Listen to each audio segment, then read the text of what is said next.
사랑하는 여러분, 제가 고등학교 시절에 이제 문학 교과서에 소개된 작품들 중에 제가 엄청 감명 깊게 읽은 게 있었어요. 바로 소련의 대문호 솔제니친의 소설인 이반 데니소비치의 하루라고 하는 작품이에요.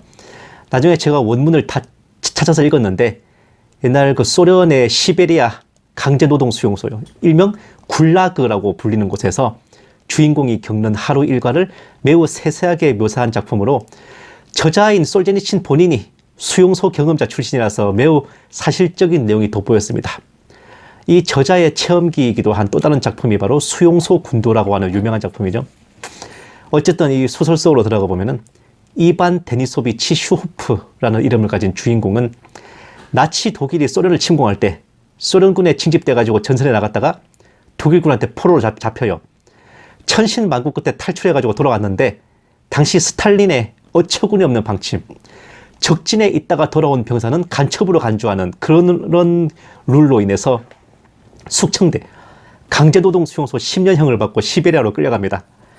그야말로 죄도 없이 죄수 신세가 된 주인공은 각지의 수용소를 전전한 끝에 10년 형기 중에 8년을 채우고 이날도 이제 아침을 맞았습니다. 힘들게 일하다 보니까 몸살이 왔는지 이제 기상 시간에 못 일어나가지고 교도관이 직접 와서 깨울 정도로 늦잠을 잔 거예요. 그대로 이제 행정실로 끌려가는데, 한참을 갈구던 이 교도관은 이제 막 쌍욕을 하면서 갈구던 교도관은 행정실 청소나 하고 가라고 그 시키는 걸로 처벌을 끝내버려요. 원래 늦잠을 자면은 영창 3일을 받는 게, 참고로 이 영창이 15일을 갇혀 있으면은 사람이 어디 반신불수가 된답니다. 그 정도로 굉장히 힘든 곳인데, 그 영창 3일 갇혀 있는 게 원래 그 규칙인데, 늦잠 잤을 때. 근데 운 좋게 청소하는 걸로 넘어갔잖아요. 이 주인공이 걸레를 빨면서 따뜻한 물에 손도 한번 담가보고, 그리고 난방이 잘 돼가지고 뜨뜻한 행정실에서 청소를 핑계로 몸도 좀 녹여보는 행운을 맛봐요. 모처럼 이제 몸을 녹인 후에 작업반으로 돌아오는데, 마침 이날은 여러 작업반들 중에 이제 몇 개 반을 선정해가지고 사회주의 건설단지라 불리는 야외 건설 작업에 나가게 돼 있었습니다. 이 작업이 뭐냐면은 새로 죄수들을 가둘 수용소를 짓는 작업인데, 이게 허허 벌판에 먼저 울타리하고 담벼락이랑 철조망부터 지은 후에 이제 생활 공간을 짓는 거기 때문에, 그러니까 자기들을 가둬놓을 담벼락을 죄수들 본인들 손으로 짓는 거예요. 그러다 보니까 이제 야외에서 칼바람 맞으면서 여러 날 동안 이제 노숙을 해야 되는 건 덤이었습니다. 그런데 이 주인공이 속해 있는 작업반의 반장이 쇼부를 치는데 통달한 사람이었어. 교도관을 잘 구워 삶아가지고 다른 작업반을 대신 보내버리는 데 성공합니다. 이 주인공이 있는 그 수용소, 거기 그 동네 기온이 평균 영하 41도인데 그날따라 또 영하 17도 정도로 아주 따뜻한 날씨인 것도 좋았지만, 이날 작업도 실내에서 벽돌 쌓는 일이어가지고 이 주인공은 무척이나 기분이 좋았어요. 거기다가 멀건 양배추 국물에 빵 한 조각뿐인 식사지만 교묘하게 줄을 잘 서가지고 2번 타먹는 행운까지 맛보게 됩니다. 게다가 작업을 하면서 몰래 만든 줄칼을 이제 들키지 않고 들여오기도 했는데, 원래라면 이게 간수들이 몸수색을 철저히 해가지고 그런 물품이 발각되면 꼼짝없이 영창행위인데, 이날따라 줄칼을 숨긴 곳은 빼고 다른 데를 뒤져보는 식으로 몸수색도 굉장히 허술하게 해서 무난하게 성공할 수 있었습니다. 행운은 여기서 끝이 아니었어요. 작업이 서툴지만 바깥에 있는 가족들로부터 식량 소포를 많이 받는, 그 말하자면 범털이지, 범털. 그 죄수의 일을 슬쩍 거들어주고 그 죄수 몫의 식사를 대신 타먹는 보답을 받았어요. 이 사람은 이미 가진 게 많으니까. 그리고 나중을 위한 비상식량으로 이제 그 식사 때마다 나오는 빵을 조금씩 떼가지고 이제 숨겨놓은 것도 다른 죄수들이 다 걸려들 때 이 주인공 혼자만 안 들켰습니다. 그러다가 이제 일과가 마칠 때쯤이면 자기가 이제 일을 잘 도와준 그 범털 죄수한테서 담배도 얻어 피우고, 새로 받은 소포에 있던 거라고 이제 비스켓이랑 소세지도 선물 받아요. 그동안 이 주인공이 틈틈이 모은 돈이 마침 아다리가 맞아가지고 수용소 내 암거래를 통해서 자기가 피울 담배도 또 새로 사와. 기분 좋은 김에 선물 받은 음식들 중에 비스켓은 좀 어수룩하지만 마음 착한 동료 죄수에게 너먹어 하고 이제 나눠주기도 하면서 하루를 마무리합니다. 주인공은 이 수용소에서의 그날 하루를 우울하고 불쾌한 일이라고는 1도 없는 행복하기까지 한 날이었다고 회상했고, 이런 날들이 그의 형기가 시작되는 날부터 끝나는 날까지 만 10년 3653일이나 계속되었으며 사흘이 더해진 것은 그 사이에 윤년이 끼었기 때문이다 라는 문장과 함께 소설은 끝을 맺습니다. 사랑하는 여러분, 설교 시간에 하라는 설교는 안 하고 웬 문학 리뷰를 하고 있나 의아해하실 텐데, 사실 이 작품에 대해서 수용소에 갇힌 사람이 끝없는 폭력에 이제 만성이 되고 저항 없이 굴종하는 비극을 그렸다고 보는 해석이 있어요. 또 환경에 굴하지 않고 현실에 적응하고 삶 자체를 소중히 여기는 희망적인 모습을 그렸다고 보는 해석이 있습니다. 멀리서 보기에는 이 주인공은 죄도 없이 수용소에 갇혀가지고 노동과 굶주림에 시달리고 어처구니 없는 비극적 삶을 살아가는 거지만, 그런 삶을 살아가는 주인공 자신은 자기가 보냈던 그날 하루를 살만한 날이었다고 회상하는 이 아이러니, 어떻게 봐야 될까요? 바로 자신을 사랑하고 자신이 살아가는 그 하루의 삶을 또한 사랑하는 모습 아니겠습니까? 나에게 닥쳐온 운명을 피하거나 외면하지 않고 그 운명조차 사랑하면서 기꺼이 맞이하는 아모르 파티입니다. 우리네 삶이 어찌 보면 온전히 행복하다고는 볼 수 없는 게 현실이고 사실이에요. 이 풍진 세상에 한 치 앞을 볼 수 없는 팍팍한 삶 속에서 이리 치고 저리 치고, 이거 제가 잘 쓰는 말잖아요. 이거 이리 치고 저리 치고 살아간다고요. 그럼에도 불구하고 우리가 소망을 가지고 살아갈 수 있는 건 무엇 때문이겠어요?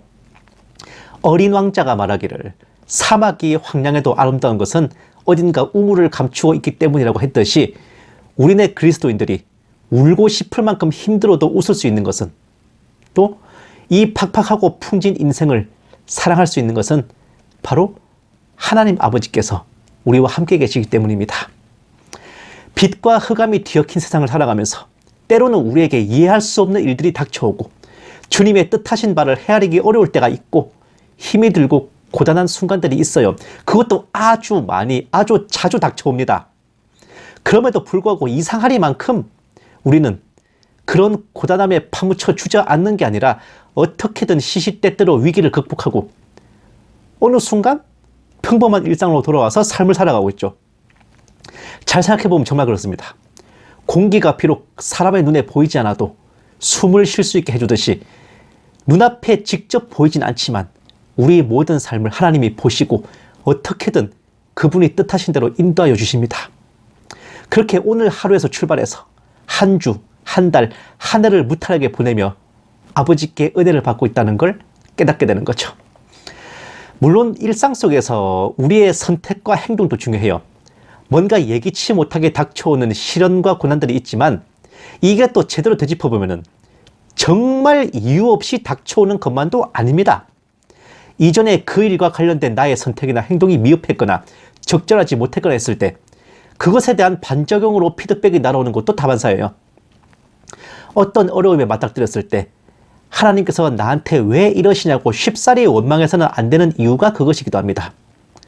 그런 상황 속에서도 우리가 우리 마음을 평안하게 다듬고 하나님을 의지하며 우리가 해야 할 적절한 행동들을 해낸다면 하나님의 보살피심과 더불어 우리의 실천, 아울러 우리와 함께하는 사람들의 교제와 도움, 그 모든 것이 합력하여 선을 이루게 되어 있습니다. 안 그럴 것 같아도 그랬기 때문에 저와 여러분 모두가 죽지도 쓰러지지도 않고 살아서 하루를, 한 주를, 한 달을 보내고 한 해를 지나쳐 새해를 맞게 된 것입니다. 우리의 하루를 위해 하나님께서 큰 그림을 그리시고 꼼꼼히 계획을 짜고 실행하시기에 우리는 힘든 일, 슬픈 일에 일희일비할 필요가 없습니다. 물론 마음에는 원이로 돼 육신이 약하고 머리로는 알아도 가슴이 느끼는 건 다른지라 당장 발등에 떨어진 불이 뜨거워서 힘들어할 수는 있지만 그럴수록 우리와 동행하시는 하나님을 더욱 의지하여 맞서야 되겠습니다. 내가 멀쩡히 길을 가고 있는데 지나가던 미친 개한테 물리는 거는 내가 잘못해서도 아니고 하나님이 너무하신 것도 아니에요. 괜시리 나의 고통을 인하여 하나님을 원망하면서 더욱 우리 마음을 다치지 말고 우리 아버지 하나님께서 그리스도 예수 안에서 우리에게 바라시는 바대로 항상 기뻐하고 쉬지 말고 기도하고 범사에 감사해야 될 것입니다. 혹시 알겠습니까? 원래 더 큰 참변이 닥쳐야 됐던 것을 하나님께서 막고 막으셔서 그 정도만 우리한테 날아온 것일지도요. 원래대로라면 음주운전자가 멋대로 몰아제껴 인도로 밀고 들어오는 차에 치였을 것을 그걸 막아주시고 지나가던 미친 개한테 물리는 선에서 정리해 주셨다면 오히려 감사드려야 될 일일지도 몰라요. 우리는 우리에게 날아오는 돌멩이 하나를 이리 피하고 저리 피하면서 불평하지만, 왜 이런 걸 자꾸 날리시냐고 불평하지만, 하나님께서는 우리에게 날아드는 집채만한 바윗돌을 온몸으로 막고 계신 것이라면 얼마나 감사한 일이겠습니까? 그 큰 것을 떠맡아 주시는데 조그만 파편 몇 개 튕겼다고 우리가 주님을 원망해서 해야 되겠습니까? 우리를 창조하시고 구원하시고 보살펴 주시는 주님께는 감사와 기도 그리고 사랑, 이거 외에는 올려드릴 것이 없습니다.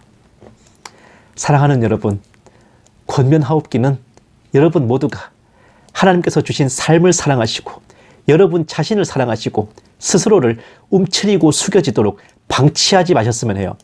혹자는 나를 사랑하는 것이 죄라고 합니다마는 내 이웃을 내 몸과 같이 사랑하는 것은 나를 사랑해야만 가능한 겁니다. 나를 사랑할 줄 모르고 어떻게 내 이웃을 사랑합니까? 내 몸과 같이 사랑하라고 그랬잖아요. 그것이 나를 창조하고 나와 함께 하시는 하나님에 대한 예의이기도 한 겁니다. 끝이 보이지 않는 고난의 날들 속에서도 주인공인 슈호프가 하루를 행복하게 꾸려갔고 그런 행복한 날들이 그가 석방되는 날까지 계속되었다고 했듯이 모든 것은 정하신 때가 있기에 우리의 모든 나날들과 삶들을 하나님께서 감찰하시고 평가하십니다. 우리가 우리의 하루를 감사함으로 보내느냐 불평과 불만으로 보내는가 하는 것도 하나님께서 작성하시는 우리의 근무평정과 인사고과에 반영돼 가지고 하늘의 상급으로 적립된단 말입니다. 그런 거에서 변별력을 주시는 거예요, 우리 상급에.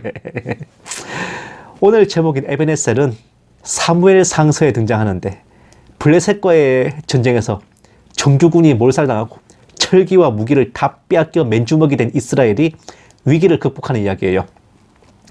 이스라엘로 또다시 쳐들어오는 블레셋의 대군 앞에서 백성들은 오직 기도와 회개밖에 할 것이 없었는데 그것이 하나님께 상달되고 하나님의 도우심과 응답하심으로 침략을 물리치는 것은 물론 블레셋의 수도까지 털어버리는 승리를 거두게 되죠. 절체절명의 위기를 빛나는 승리로 바꾸신 은혜를 감사드리며 하나님께서 여기까지 우리를 도우셨다는 기념으로 세운 돌이 바로 에베네셀입니다. 오늘의 우리에게도 동일하신 하나님의 역사예요. 사네 못 사네 하며 이리 치이고 저리 치이면서도 2024년이 끝나고 2025년이 시작되는 여기까지 하나님께서 우리를 도우셨습니다. 여기까지 살아온 삶은 우리만의 것이 아니라 하나님과 동행하고 우리를 사랑하는 사람들과 함께 만들어 온 무대였으니 이런 우리의 삶을 사랑하며 말 그대로 아모르 파티예요. 매일이 행복할 순 없지만 행복한 일은 매일 있고 하루하루 팍팍해도 하루하루 주님의 은혜는 꼭 있어요. 주님께 감사드릴 일도 항상 있습니다. 감사함으로 받고 사랑하며 살아간다면 하루를 마무리할 적에 오늘은 참 괜찮은 하루였다고 그렇게 기억하게 될 것입니다.